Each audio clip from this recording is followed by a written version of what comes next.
Welcome everyone to the Red Raider Report. Today we begin a new era of coverage at the Lubbock Avalanche-Journal with our online TV show. Every week we're going to break down Texas Tech's game and we're going to preview the next week's game and their upcoming opponent. Now we're going to introduce you to the team that's going to be giving you the coverage this year. My name is Zach Long. I am originally from Kansas and Oklahoma. I grew up a Sooner fan. Don't hold that against me. But I love the Big 12 Conference and I'm looking forward to giving everybody everything I know about that.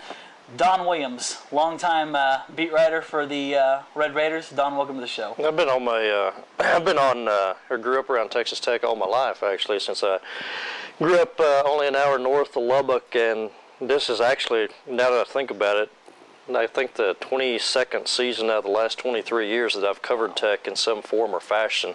But we got a pretty good balance because you grew up in the old Big 8, and I grew up right here in West Texas. And then also joining our coverage team this year is Adam Zuvanich, who comes to us from, well, he's been at the newspaper for a while, but his roots are downstate. Adam's going to be covering Texas Tech opponents this year, breaking down Texas Tech opponents in the Big 12, and tell folks a little bit about what your background and where you come from. Well, I grew up in Houston, and then I went to the great University of Texas, home of the Longhorns.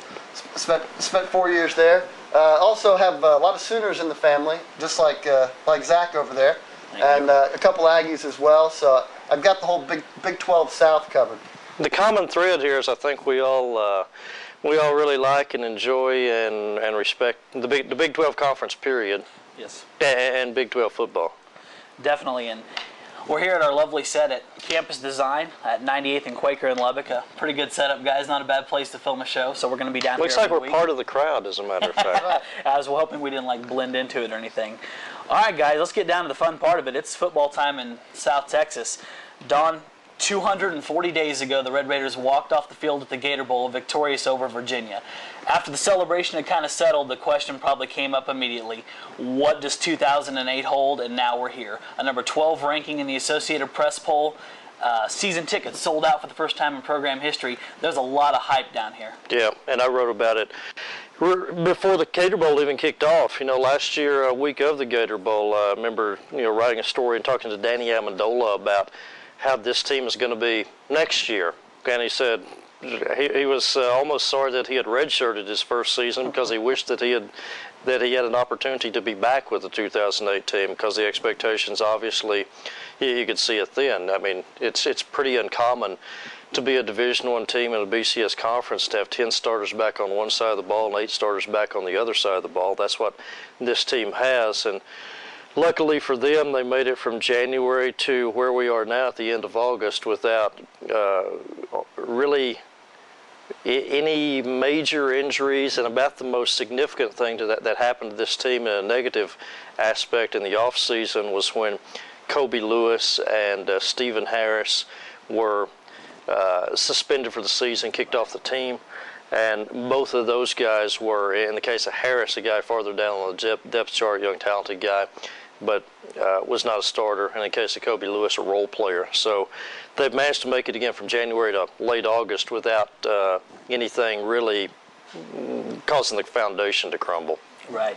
And Adam, you got to be pretty excited. What a great first year to come into doing a little bit of coverage for Texas Tech football. That's right. Everyone around here seems to think this is the year for Texas Tech. This is the year they're going to win a Big 12 championship, play in a BCS bowl, maybe beyond that. Who knows? They've got the offense should be great again with Graham Harrell and Mike Crabtree. The defense is finally good, finally better than what they've had. I think that's going to really be the determining factor for Texas Tech season. If their defense can play well and hang with some of the best teams, they'll have a great chance. If this isn't the year that Texas Tech can break through, I don't know if they will. Okay, that says it pretty clearly there. Nothing like putting a little pressure on them, Adam. All right, guys, we're going to get into it. We're going to break down the offensive and defensive units right now, and let's start with the big boys. Everybody knows them, Graham Harrell and Michael Crabtree. They've both hauled in a ton of preseason accolades. They're about on every major watch list you can imagine. How have they looked through fall practice so far? I would say through fall practice they've both looked very well. Ruffin McNeil was talking in the team's news conference on Monday about Mike Crabtree's incredible work habits and said during the summer I would go work out in the in the team's football training facility, which has a big window that you could look out on the practice fields. And said I would be on the Stairmaster at 9:30 in the morning, dying. I look out there, Mike Crabtree's out there by himself, doing drills first, footwork drills, agility drills. He goes, then 10:30, it's Mike Crabtree and Graham Harrell out there throwing pass routes, 50, 60, 70 of them. Those guys out there by themselves doing that. He said on a Saturday during the summer. Nobody really questions the dedication of either of those two players, and particularly the work habits of a guy like Crabtree.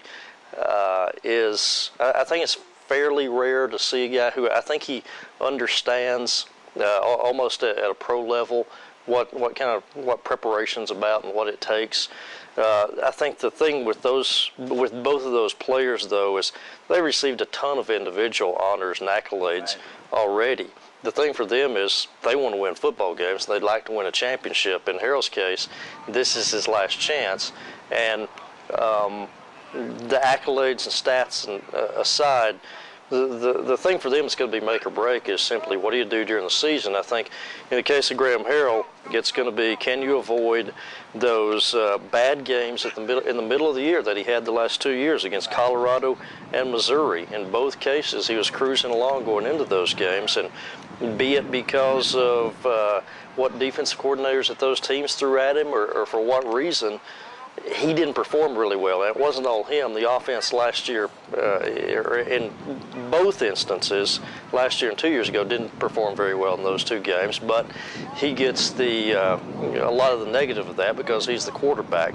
He has to show now during his senior year that he can play 12 games and keep it on not have the highs and lows, but keep it on at a high level. Right, and Adam, the other thing, last year 5 kind of snuck onto the national scene. This year, everybody knows who 5 is. Everybody knows who Mike Crabtree is. With a big target on his back, the production, the numbers, are we going to see a little bit of a tougher time for Mike Crabtree? Yeah, I think that's going to be the challenge for Crabtree.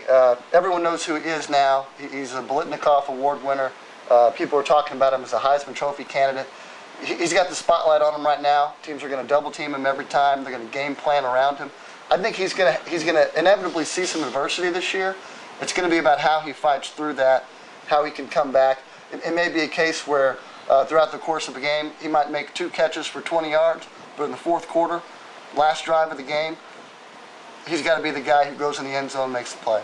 And the scary thing yesterday, Don, Graham Harrell was asked during the Monday press conference, how do you think Crabtree's progressed? And he actually said he got better, and we're going to take a look right now at those comments from yesterday.